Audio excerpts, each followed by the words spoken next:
Over the Wall is weird. Normally when I watch a show, I can gauge and pretty much put together what the show is about within just one watch. I might go back for episode 1 or episode 2, but by the end of it, I pretty much get the gist of the entire thing. But for some reason, this show took me 4 rewatches to fully understand what was amazing. It wasn't that like I thought the show was bad or I just didn't enjoy it. I loved every minute of it, but why? That's why I could put my hands on. So to describe to you guys what it was that I discovered and what really makes this show so damn special, let's go ahead and cover Over the Wall. Without further ado, let's talk about it. Spoiler warning and a little self-plug. If you haven't seen Over the Wall, pause the video, go watch it. It's like 10 episodes. You can probably binge it in a day. Go do that, come back to this video, and then we can talk. Also, I kind of want to hit 1,000 subscribers by the end of the year, so if I make you laugh, you enjoy this nostalgic trip down memory lane, or you just want to help a brother out, subscribe, leave a like, comment, it helps. I gotta do this thing. I know nobody likes hearing it, but it's YouTube, bro. I'm sorry. But now, hope you guys enjoyed the video. Thank you. Stay easy. If you didn't heed my warning about spoilers for some reason, you probably are wondering what Over the Wall is. Well, it's a short miniseries that aired on Cartoon Network back in November 3rd in 2014. To be honest, 2014 was a mixed bag when it came to quality on what was aired on Cartoon Network at the time. This show really felt like a breath of fresh air, and overall it stood out on its own and looked a lot different than a lot of stuff that was airing. I'm a minor, stop! After the GOAT Patrick Mahale failed to pitch his show in 2006, he managed to do it again, get his show in 2014, and went on to prove, don't test this man, because this thing went in and got 2 separate Emmys. Its story followed brothers Wirt and Greg as they travel through a mysterious forest, bumping into all sorts of different people, from the woodsman to some creepy dark creatures to a lovely tavern to befriending a bluebird named Beatrice, and don't forget the man, the legend, the GOAT himself, Kitty. Looking back in 2014, I'm gonna keep it real with you guys. I really did not give this show a chance. I was like Johnny Test pill to the day I die, so I kind of brushed over this show. But going back and being able to explore shows that when I was younger I didn't really understand has been such a treat. So if I start doing that more, you guys know why. Well, anyway, that's enough lollygagging. Let's go through each episode and figure out what makes this show such a banger. Starting with episode 1, titled The Old Gist Meal. I'm putting this down. It keeps falling off my head. Any tips to keep this? No? Alright. This episode is introduced to our lovely duo that we'll be following, starting with the older brother of the two, Wirt. Wirt is an awkward straight man of the group who has a fondness for poetry and a really, really, really dumb hat. I'm sorry, bro. You are built like a garden over the garden. I'll take it back. You're alright. On the other side, we have Greg, who is the comedic, lovely, happy-go-lucky of the two. He is so precious. He is me for real. He manages quietly to be my favorite character of the show, as well as one of my favorite cartoon characters of all time. His charm, his one-liners, his upbeatness, his ability to stay enthusiastic and happy through all this crazy shit is honestly inspiring, which helped create a really nice contrast between the actual dangers that go on with his lighthearted comedy. And speaking of that stark contrast, yeah, the first episode gets quite dark quite quickly because they are going to be experiencing a lot of dangers, and the first episode shows these off very much so. The first character after these two we get introduced to is the woodsman. The woodsman is in the wood cutting woods. That's what woodsmen do. He warns these boys of a mysterious creature in the woods called the Beast. The Beast's presence throughout this entire show is genuinely chilling and terrifying, and we'll talk more about him as we get to that episode. But for now, he warns them to stay in the cabin, leave the cabin. I don't care what you guys do, just be wary of the Beast. He also explains how he has to keep this lantern lit throughout the entire show, and it is very ominous. What's in the lamp? What does the lamp mean? Everything gets set up very nicely here, and it gives something for the viewers to look forward to, anticipate, and to learn more about. Greg then goes to look for his lost frog, who's always giving him a runaround, and gets stuck in a barrel. And he gets nearly killed by a creature with very beautiful eyes. This creature ends up chasing them on top of a roof, where the roof crashes down and ends up falling into a lake. After they get the lake, the monster then just turns into an innocent dog and runs away. During this though, they end up destroying the oil that keeps the lantern lit that the woodsman was working on, and he gets kinda pissed off. He ends up sending them away and they end up leaving into the forest. Wirt then tries to blame Greg, but the woodsman ends up blaming Wirt for his actions due to his irresponsibility and not being able to control his little brother. He ends up sending him to the village down the street to go find a better way to escape the woods. And that ends the first episode. This first episode sets in stone a lot of stuff that will be following later down the line. We have the setup of the woodsman, we have setup of the beast, we have a setup of Wirt's character development as well as Greg's. We set up a lot in this first episode. I think it does a great job as getting the viewers what the show is going to be fully about, while also setting in stone some mysteries that you can learn to solve or figure out later down the line. This subplot about Wirt blaming Greg for a lot of the stuff that goes down becomes a very common one, and we see it all throughout. Of course, Greg can be a lot. He can get into a lot of trouble, and he can be a bit too much sometimes. But he is the older brother, and he needs to take responsibility and be able to control his brother to the point where he can make sure they avoid danger and make it back home safely. This is episode 2 where the pair are still heading towards the village, run into a blue jay named Beatrice. They end up saving the Beatrice, and she ends up accompanying them on their journey. She then informs them about a mysterious woman of the forest called Adelaide who can send them home, promising that she'll take them there, so they all go as a group. But before that, they end up going to Pottsville just to see what's all about and see if they can find another way home. While on their journey, we notice that Beatrice kinda doesn't really like Wirt that much. She wants to abandon him and kinda just leave him. It's kinda fucked up, to be honest. They then arrive at Pottsville where they meet a bunch of pumpkin-headed individuals having some sort of festival. But obviously our group doesn't really like this, as it's kinda spooky. So when they say they want to leave, the people of Pottsville believe that they are just there to cause mayhem and nefarious deeds. So they end up getting sentenced to court because of their transgressions and murder. Wait, no, there was no murder involved. But they end up getting sent to the fields to do some manual labor. After they end up planning escape, as Beatrice is kind of just scaring the shit out of Wirt, saying all these crazy things like they're gonna kill us, they're making us dig our own graves, and all this. So they end up forming a plan to escape. While they have Wirt distract, Greg and Beatrice just run off. Yeah, that shit's fucked. But then revealed that they were just digging up skeletons, as the people in the hats are really just skeletons. And Wirt ends up joining the other two, as well as Wirt Jr. And then they continue making their way to Adelaide. If I'm to be honest for a minute, this episode wasn't really my favorite. I think it's not a bad episode, like, by any means, but compared to the other episodes the series produces, this one was on the lower sides. But that still means a solid 7 is nothing bad. It helps introduce Beatrice and give more of our personality and her dynamic with the rest of the group. So I can't really say it's a bad episode, but you know, it's alright. But hey, right after is one of my favorite episodes, so hey, who can complain? A town. Let's go this way. How did you end up in this little town of ours? We were trying to get home. Over the Garden Wall continues next on Cartoon Network. In this episode, Beatrice starts talking a lot of shit towards Wirt, basically calling him a pushover, not assertive, basically a little bitch. All right, she basically pulls up and says, "Yo, I'm gonna be honest with you, my guy. You a punk ass nigga, and I'ma say it to your face, and you ain't gonna do shit about it. You know why? Because you a punk ass nigga. That's what I thought. You wanna say it? Speak up." Yeah, exactly. Pussy boy. Like she is mad disrespectful to my man Wirt, and honestly, she might be spitting a little bit of facts. I said it. They end up bumping into a school where they walk in and the teacher mistakes Wirt for a student. So Wirt ends up joining the class while Greg's like, "Nah, school's for the losers over there." You know what I tell you? Hot dogs aren't made for real dogs, despite what that school system wants to tell you.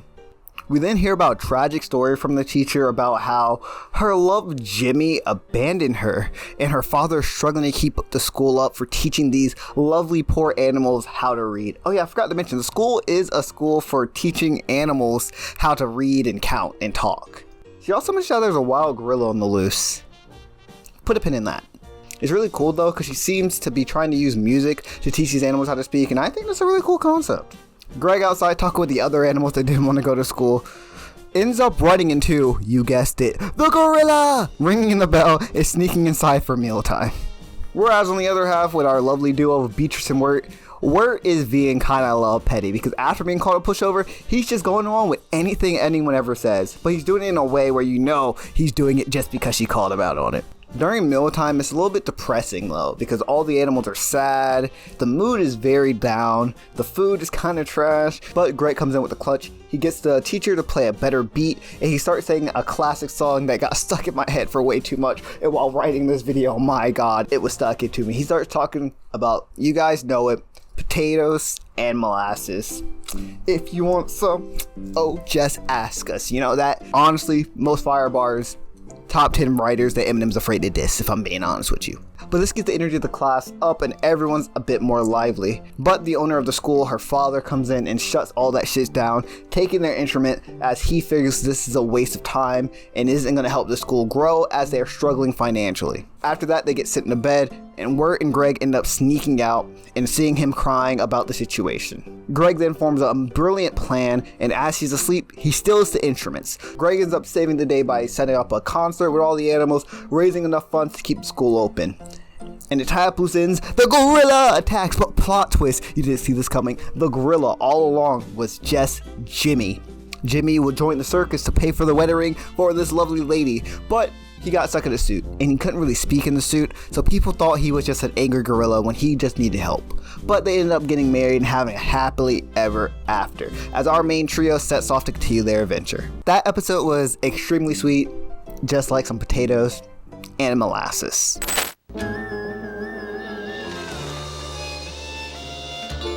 Episode 4 is another one of my favorites as our group manages to reach the tavern. Beatrice and the tavern keep have such a great interaction in the opening of this episode, and it's very, very funny. Like, go watch this scene. They start talking some crazy shit. This episode has a lot of interaction between our crew and the tavern people, but the tavern people seem to be a little bit strange as they just start telling their stories about who they are in musical numbers. To be honest, I don't even know what the Highwayman is all about, but this man got some goddamn vocals. Sign him. The episode has this simple pattern of just the kids trying to see what's going on, but a musical number ensues. As a whole, the big part of this episode is when the beast is brought up, as we get another viewing on how the people see the beast, how terrifying it truly is, and how he is going to be a major problem for later down the line.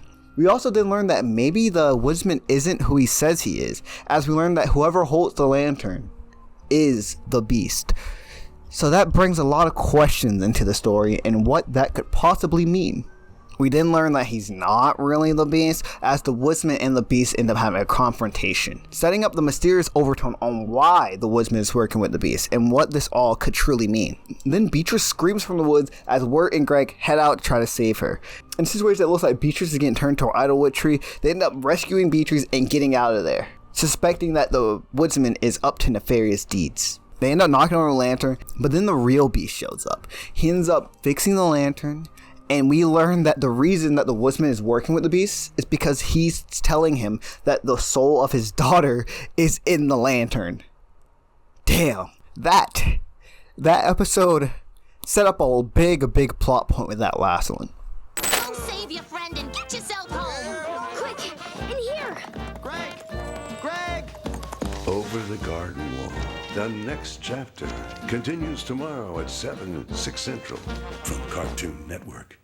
And then we have episode 5, which is another one on my sleeper list, if I'm being honest. Comedy gold, but as a whole, it doesn't really further the plot too much, so we're going to speed right through this one. This episode, they end up finding a mansion that is apparently haunted, with a rich old guy that they lie and say that they're the nephews of. Throughout the episode, we see little ghostly situations that could be spooky, but nothing really comes out of it much. But during this episode, we do get a lot of good Beatrice and Wirt dialogue between the two. We get to learn a little bit more about Beatrice, how she was actually a human until she threw stones at a bluebird and she got turned into a bluebird. And we also learned that Wirt has a crush on a lady and he writes poetry at night. What a weirdo. But this is a really good bonding moment for those two because they've been having a lot of hostility towards each other. So this helped bring them all together and basically bring these characters closer as a pair. On the other hand, Greg gets to a lot of shenanigans with this ghost fiasco, but it's revealed that the ghost isn't actually a ghost. It's just the rival person that also makes the same shit as the billionaire. But in the episode, they end up getting the 2 pennies they need to ride the ferry, but Greg throws him in the water because he ain't got no sense.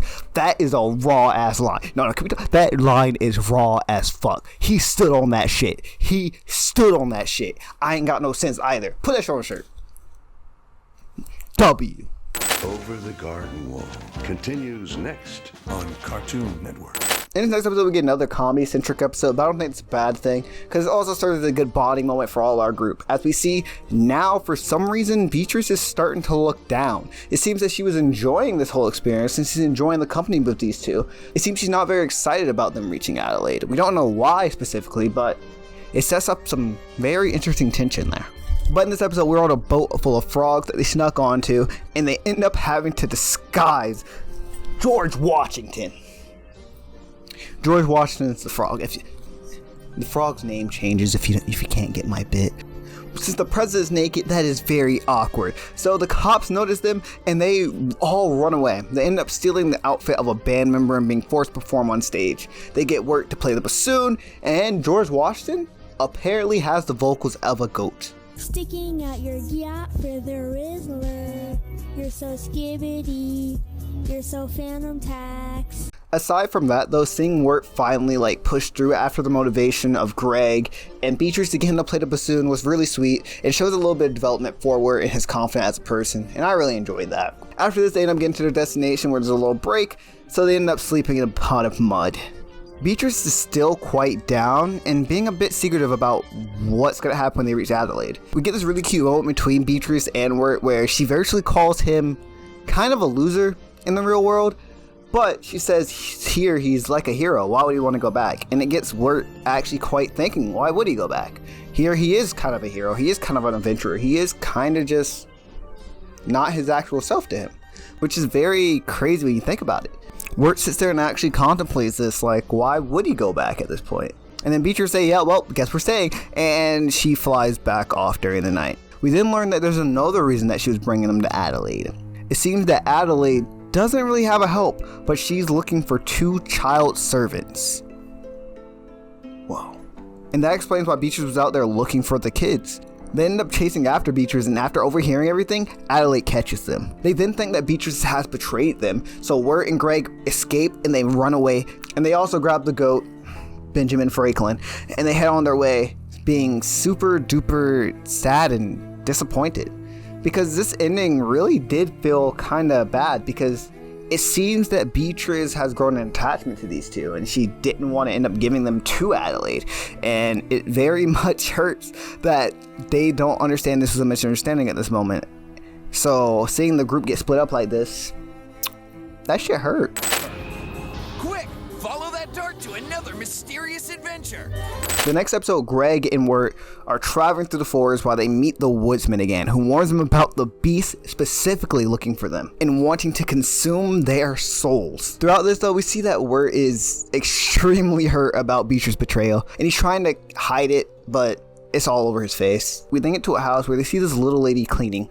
She's cleaning up the house, and she warns them about her auntie. The two end up hiding before the auntie comes in, and this scene as a whole is extremely tense. We keep hearing about people getting consumed and how we have to watch out for the beast. It's very, very ominous and honestly a little bit terrifying. We then learn that there's a bell that's being used to control this girl. But after the auntie goes upstairs, Wirt ends up getting out and helping them clean, and they sing a beautiful little duet during this. Greg, then looking for Dr. Cucumber, ends up running upstairs and bumping into the aunt, where the aunt charges at them, and scared, obviously they run into a little closet with the girl. They then learn that the beast and monster that consumes was not the old lady, but was actually the girl herself. She's possessed by some demon thing that's being controlled by the bell. She ends up chasing them out a window, where they end up nearly dying. They end up in a really bad situation, but out of nowhere, with great thoughts, they grab the bell, and the bell manages to cure her of her curse. They banish the evil spirit, and we get a really cute scene between the auntie and the girl. We then get another scene with the woodsman and the beast, and to abridge it a little bit, Shang Tsung, take it away. Your Daughters. soul is mine. You will be next. Yeah, they really built up the beast to be an absolute demon menace creature thing, and it's extremely terrifying. After this, we see Wirt has been getting extremely depressed about this entire thing. He doesn't really have hope for them getting home, and he seems very lost of what to do next. After getting off a boat, Wirt then blames Greg for everything that's going on and basically tells him to find a way to get out of here. in a sarcastic tone. So Greg does that by going to sleep and dreaming of a weird cloud society. This episode was weird. It was like Greg was on like some fucking LSD. If this is what's going on through Greg's brain the entire time, I kind of get why he acts like that. But he ends up saving these cloud people from the evil Mr. Cloud. It is, I'm gonna be honest, bro. I don't know what to say about this episode. This episode was weird. Like, I don't know if it's symbolism here or like there's some weird fucking underlying tones I don't know about. But anyway, he ends up talking to Queen of the Clouds, who basically says, I know a way to get you out of here. I can help you and your brother. So Greg ends up waking up and following after this voice. But plot twist, actually, maybe theory time. Theory on the spot. I've been trying to avoid most theories until I made this video. But when I was watching it, this is my theory. I think it's probably a bad theory, but I think that dream was all projected there by the beast to basically lure Greg in to turn him into Idlewood. I could be wrong. I could be right. That could be obvious. But that's what I think this episode was. After this though, Wirt then wakes up looking for where Greg is, rushing around trying to find him. He ends up falling into a lake where we see him slowly fade to black as he hears Beatrice's voice calling for him. That was a weird episode. My theory is probably correct now that I think about it. Next episode, though, we get a Back to the Past, Samurai Jack style, and we basically get a prequel of sorts on how they got in this situation. Basically, so what happened in the episode, Wirt made a mixtape for this girl he likes. He wants to give it to her, but he's a nervous wreck, so he doesn't give it to her. But Greg's like, dude, do it, being the best wingman, because he's just like, bro, it's not serious. They get ambushed by a group of girls that basically tease Wirt about this. And they end up taking the CD and putting it in Sarah's jacket. Sarah's the girl that he likes. And it basically ensues that he's trying to chase her. He ends up going to the party and trying to snatch it back, but can't do it. But we also learn about his evil arch nemesis, Jason Thunderburger, who also seems to have a thing for Sarah, but obviously Sarah's not really into it. After chasing Sarah to the party, he tries to get the tape back. He ends up having an awkward conversation with her until Jason Thunderburger comes up and they reveal that they're about to head over to the cemetery and tell ghost stories. Before he could get the mixtape back from her jacket, she grabs her jacket and she has his cemetery. Greg and Wirt end up following and going to it. We get a little cute scene with Greg explaining his costume's actually just an elephant. I love that. But the police end up coming and chasing the kids away out of the cemetery. Basically just saying, don't do this, kids, in a very, very funny way. I love how they did the cops to this. It's very funny, very, very creative. I just gotta say that. Greg and Wirt end up getting stuck at a garden wall. And they end up climbing to the top where we see Wirt noticing Sarah over there with Jason Thunderburger about to look at the mixtape. And he feels like there's nothing left to do. He's about to get embarrassed for the rest of his life. So him and Greg jump to the other side of the garden wall. After this, Wirt blames Greg for basically ruining his life all the time. And we learn that Greg and Wirt aren't blood brothers, but Wirt's mom married his dad. So we get a little bit of tension here between these two stepbrothers. Greg doesn't really get it, and he's just kind of vibing. He's like, bro, let's go find some frogs. You're a real one.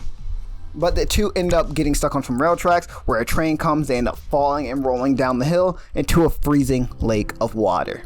After this little flashback, Wirt ends up waking up surrounded by a bunch of blue jays, which happen to be Beatrice's family.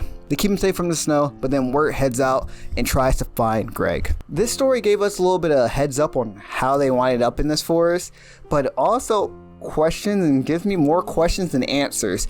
So honestly, what is the world in this show really? We'll get to that later. Next episode though, we see that Beatrice ends up finding Greg but is blown away by the freezing cold, bumping into Wirt. They end up reconciling and bonding and getting basically clearing up all the bad tension between the two. They end up searching for Greg. We see that Greg is basically being forced by the beast to do these real menial tasks and stuff. It basically seems like he's just trying to get him exhausted and tired, so he can end up turning him into an idlewood tree. We then see the woodsman again trying to light his lantern, but it's not working. But he ends up hearing the beast singing, so he chases into the woods. He notices in the woods that yes, it was true. He was trying to turn the kids into idlewood, and the beast tries to convince the woodsman, yes, come to me, my child. Sacrifice this child to protect your child in the lamp. Damn. And it opens up a really, really dark thoughts that the woodsman has to have here. Does he sacrifice this innocent child that does nothing for his daughter? Is his daughter even really in the lamp? It's very, very tense. Wirt and Beatrice then arrive, and Wirt finally takes accountability for his actions and realizes, yeah, a lot of this was his fault. He's the reason that the situation happened. He shows a very great sense of growth and maturity through this. But more importantly, Greg admits his biggest fault, that he stole the rock. The rock wasn't his rock. and he needs Wirt to return it because he thinks he's going to die. But Wirt says, no, I'm going to get you out of here. He tries to free Greg from this. The beast then arrives and he promises Wirt that, hey, your buddy, your little brother Greg here, he's going to die, but if you can keep turning people into these idlewood trees and keep the lantern lit, now I'll put his soul in this lamp and keep him alive forever. And Wirt thinks about this and then realizes that's pretty dumb. Why would that really work? And he suggests that maybe the lantern is connected to the beast himself, triggering the beast, and for once the beast actually looks concerned. Wirt ends up giving the lantern back to the woodsman, and the woodsman then contemplates if his daughter's soul is actually in the lantern. And he realizes that he's been lied to this entire time, but still he wants to have hope that his daughter is still alive somehow in this lantern. But the last second, he finally takes the plunge and he blows out the lantern, seemingly killing off the beast, and we get a final goodbye between Beatrice, Wirt, and Greg. We then cut back to Wirt and Greg drowning, with Wirt waking up and dragging Greg out of the water, passing out and waking up in a hospital. We then see that Greg and Jason Funderburger, not that Jason Funderburger, this Jason Funderburger, is still alive and is all doing well. Wirt then matures, ends up asking his crush out to listen to the mixtape, and we get a very, very good happily ever after. We also do get some interesting stuff as we see that the bell is still lit inside of the frog, so that seemingly sets in stone that the stuff that happened was potentially real? Maybe? We'll get to the theory section later. But we get a little cut and beautiful music as we see that everybody that we met along the story is having a great time. Beatrice is back to a human, the woodsman's daughter is alive, and a bunch of other happily ever after stuff. You know, some cutesy shit for the heart. And Finn. That show was a lot out of 10. And honestly, it was so simple yet very deep and intriguing. The story raises a lot of questions as a whole. And with questions, there's of course the theory community. And the theory community is very, very alive. The biggest of the bunch is being that Wirt and Greg both died and they were basically in purgatory and dead forever after the ending, which explains why the light is still there, why there's flashbacks of all this stuff. But personally for me, I don't like that. It's a bit too dark for me personally, and I think these characters deserve a happy ending, so I refuse to acknowledge that possibility. On the other hand, people say that was a linked dream between the two, and the two were just asleep their entire time. But that doesn't really explain why the bell was still there, so that doesn't really make a lot of sense either. For me, I don't think they died, and I don't really think it was a dream. I kind of think they got isekai virtually. They got sent to a different world after they fell into the lake. And mystical experiences does exist in that universe for some reason. Maybe it's connected to Great Falls universe, I don't fucking know. That they were sitting there in a different parallel world when they fell into the water. This isn't me coping, but I feel like this is the most satisfying ending and the satisfying explanation for what the entire show was as a whole. If you don't agree with it, fine. If you do agree with it, if you have other options, leave them down in the comments. I would love to hear more theories because this show is really interesting and I think there's a lot of stuff to talk about. I saw another theory where they were mentioning that the beast was a symbol of death, and I think that all makes a lot of sense because he was basically holding on to last hope, and for them to get out of it, the woodsman had to take that plunge and basically accept that his daughter was dead. So I think that could be a big thing, as well as the pumpkin people basically being dead people that were wearing pumpkins on their head. There's something problem with that. And obviously Beatrice with the whole thing with the bluebirds. There's a lot that you could talk about all of that. Other than the theories though, outside of that and just focusing back on the show, this show was nothing less than phenomenal. It had great symbolism. It had such good music from the characters, from the story, from all the little bits and details, from the changing the name of the frog, from the comedy, from Greg, where everything in the show was so phenomenally written and comes together extremely well. And it shows that it really did earn those 2 Emmys. Being able to see Wirt grow over his confidence and get to a point where he can very much accept himself and accept the things that are going on and accept Greg as a person is very sweet. And being able to see Greg grow to some extent and basically being more accepted to listen to what Wirt says is very, very cute and wholesome and encompasses the brother dynamic extremely well. The show managed to be dark, scary, horrendous, while also being wholesome, hilarious, and beautiful at the same time. And not many shows can do that in full-fledged seasons, and this one managed to do it in 10 episodes. And if I'm being honest, this review can't really do it fully justice. So if you haven't seen Over the Wall and you want to check it out, and you've been on the fence on if you should or when you should, just watch it. Just cut some time out of the week, pick one day, make some hot cocoa, get some potatoes, get some molasses, and just enjoy it, because this show is phenomenal. It's one of the greatest Cartoon Network shows of all time, and it deserves all the praise that it gets. And as a whole fact to say what really makes this show special, it just simply is. It's hard to try to formulate words when it comes to something like this. It's just, something's great. And hey, listen, it took me about 5 times to fully understand what makes this show amazing, so cut me a bit of slack. But yeah, hope you guys enjoyed this video. Cosplay, analysis, review, something about it. And if you did, make sure to leave a like, subscribe, bell notification, all that etc. stuff that you know every YouTuber says. If you didn't like the video, tell me why. You know, you can't please anybody. Ain't that just the way? I'll catch you guys next time. Peace. To Adelaide, to Adelaide. Come on and join the Adelaide parade. Also, can I say the music in the show is a banger?